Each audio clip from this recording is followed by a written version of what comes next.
Oi pessoal, boa tarde, tudo bem? Olha só que legal a nossa aula de hoje, hein? Olha, a tia Mayra tá vestida de festa junina, olha só. Tem balão, tem fogueira e hoje eu vou ensinar pra vocês uma brincadeira de festa junina. A brincadeira é pular a fogueira. Olha, a tia Mayra tem uma fogueira aqui. Mas, se vocês não tiverem uma fogueira em casa, vocês podem usar uma almofada, um ursinho de pelúcia. E com essa brincadeira, nós vamos trabalhar a nossa coordenação motora, porque nós temos que pular a fogueira. Vamos lá? A gente vai cantar e pular.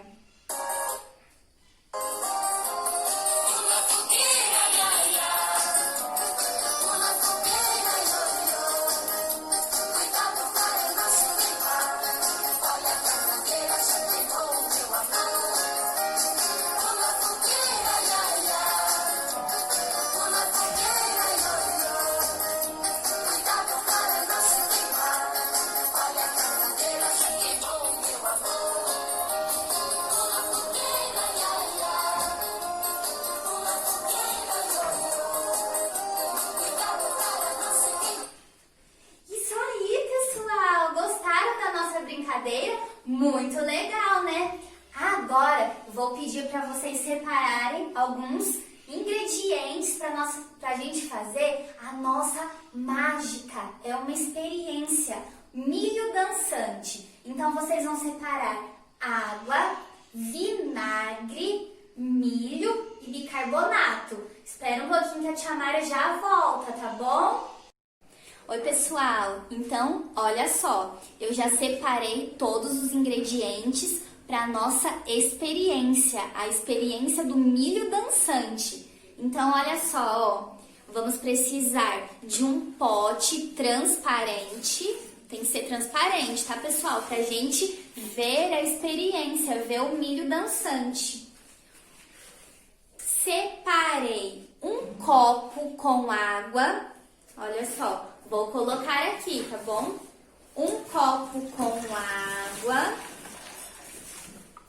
Isso. Agora, olha só, meio copo de vinagre.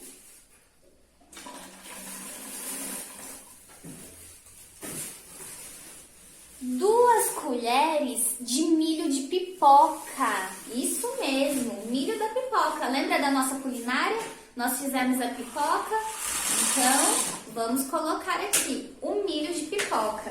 E agora, pessoal, ó, eu coloquei uma bandeja aqui de baixo para não fazer muita bagunça, tá bom? Porque agora, olha só, vamos colocar uma colher de bicarbonato. Olha só, vai começar a nossa mágica, hein? A nossa experiência do milho dançante. Vou colocar o bicarbonato. Olha, pessoal, ele forma uma espuma. Olha só, porque tem que colocar embaixo, que faz um pouco de bagunça, tá bom? E o que vai acontecer? Os milhos vão começar a dançar. Olha só, que legal! Eles estão dançando. Vocês estão conseguindo enxergar, ó? Eles estão dançando. Olha, pessoal, que legal. Estão conseguindo ver? Isso mesmo, é a dança do milho. Muito legal essa experiência, né? Então, ó, façam aí com a mamãe, com a família em casa, tá bom? Um beijo, tchau!